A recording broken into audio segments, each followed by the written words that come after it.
proverb that says the path of the righteous is like the dawn getting brighter and brighter until it is like the risen sun during the day. That's Proverbs chapter 4, verse 18. I, for one, am concerned about the path that we're headed in as a nation. By the grace of God, we have been blessed above all other nations. It's time to use our resources for the common good of humanity. Hello, my name is Neal Payne. I'd like to talk first about the economy. It's a hot issue with both President Obama and Mitt Romney. Statistics show that poverty in this country has risen to 46 million Americans. It's no wonder we have a deficit that's out of control. I have a plan to reverse the course. Education is the first key to unlock prosperity. Today we have the most modern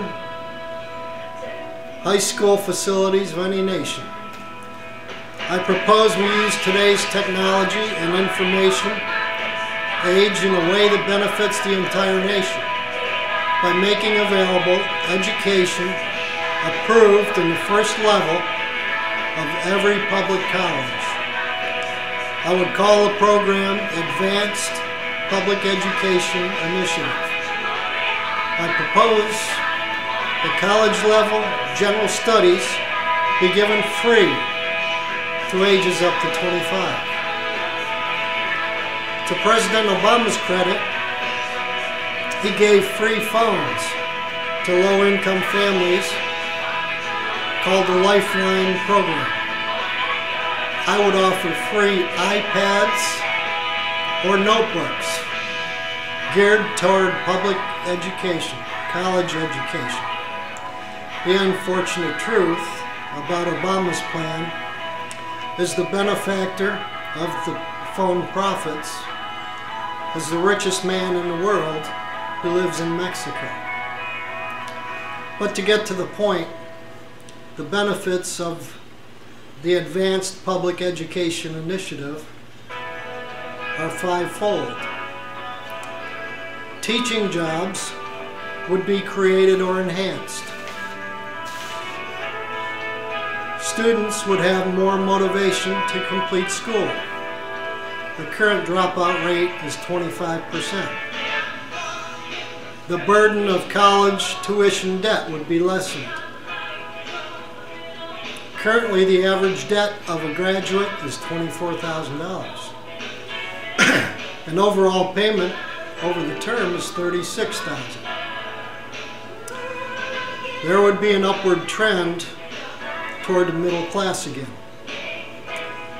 There are statistics showing higher incomes for the more educated. And number 5, the money saved from college debt would be pumped into other areas of the economy and help stimulate the economy. Statistics show that in 2011, for the first time, those ages 28 to 33 were fewer home buyers. As Obama R.E. Clinton campaign says, let's do the math. There are currently 37 million loan borrowers. Average monthly payments are close to $300 and rising over a 10-year term. If the payment was reduced by just $100, that's amounting to $44 billion that can be pumped into the economy. Another job creating stimulus with benefits I would propose is inner city revitalization, directed to beautify America from within the smallest town to the largest city.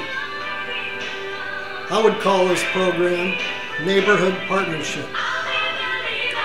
proposing low interest loans and tax incentives. The program would, number one, create jobs for the small construction business to the larger ones. Number two, improve the spirit of our communities. Where would the money come from for teachers, for notebooks, and for the neighborhood partnership program? From saving in other areas, or cutting the budget in other areas. And I'm not talking about Medicare or Social Security changes, as the other two candidates. Let's start with the deficit. What Mitt Romney and President Obama don't talk about is this: federal pensions. The salary and benefit of federal workers far exceed the private sector. In 2011, the average wage of a federal civilian worker was $84,000, according to data from the U.S. Bureau of Economic Analysis. By comparison, the average wage of the nation's 102 million private sector workers was $53,000. When benefits such as health care and pensions are included in the federal compensation, advantage is even larger, worth $128,000 for the federal worker versus $64,000 for the private sector. There are roughly 400,000 federal workers with salaries over $100,000 and over 60,000 federal workers with salaries over $150,000. From 2007, the workers earning over $150,000 doubled, even as we fell into a recession. Perhaps it's time for the federal government to follow in the steps of private industry and states that have experienced budget deficits recently. Let me give you another example. In 2001, after being called to Homeland Security, the governor of Pennsylvania, Tom Ridge, and then his successor, Ed Rendell, extended benefits, particularly pensions, to the government workers and politicians that voted it in. Now the current governor has faced reality by changing the pension system to a plan similar to 401k to those hired on or after December 1, 2012.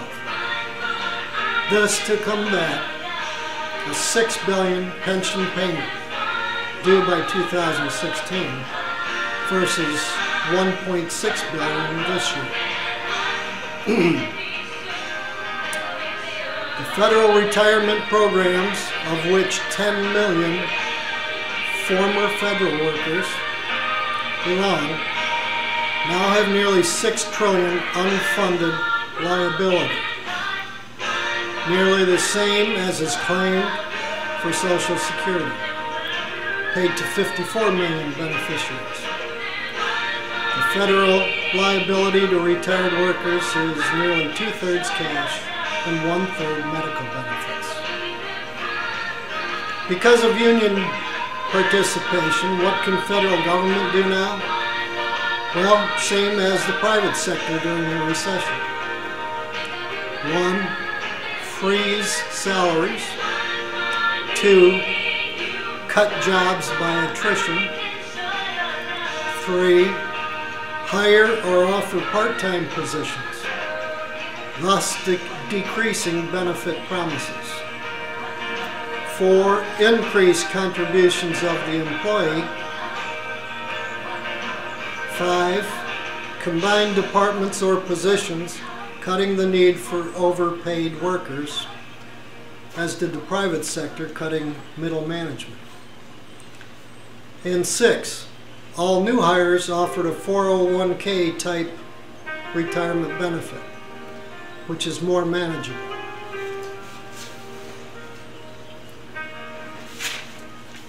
The other major deficit cut already on the agenda is defense cuts. If I was Commander-in-Chief, I would assure that our soldiers would not lack weapons or tools to maintain superiority. I would assure that we had strategic location, the fastest strike, anywhere needed for military and humanitarian use. That being said, some counts find over 900 military installations, U.S. military installations, in 130 different countries. The cost is astounding to maintain these bases and personnel. The defense budget has doubled in 10 years since 2003 to $1 trillion. Where could cuts be made? There are over 80 bases in Japan alone. On Okinawa, for example, the citizens are protesting our presence, even willing to front $3 billion to move some bases elsewhere. This is where we should make the first cut, or at least consolidation. To cut our Japanese bases by 20 locations should not harm our defense strategies and increase Japanese foreign relations. We still maintain other locations nearby in Hawaii, South Korea, the Philippines, and Guam, etc. Another major location with over 20 bases is Germany. While the Germans are acceptable to our presence, as we benefit their local economy, we could consolidate in that area. As we continue to have other bases in France, the UK, etc. To complete the base reduction, we could look in other areas spanning the globe. Today, our stealth fighters are faster and more precise, as is our Navy and Marines. Our main battle is with terrorists primarily in the Middle East. We should perhaps pay more attention to our border with Mexico and maintain a watchful eye on China. Hundreds of billions can be saved by consolidating and placing more responsibility on our allies and the United Nations. The deficit can be managed again with bipartisan support. Let's face it, it will make us or break us as a world leader. We are in the watchful eye of our friends and allies around the world. Mitt Romney would like us to believe that we need a bigger stage in world affairs and 100,000 more troops at the tune of $2 trillion added to the deficit.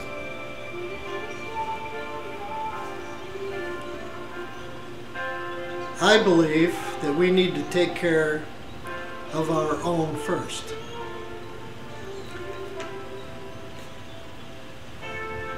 Another item of interest, thanks to new gas drilling technology called fracking, our country is on the way to becoming energy independent. That is, independent of the Middle East oil that has been stifling our economy and causing wars.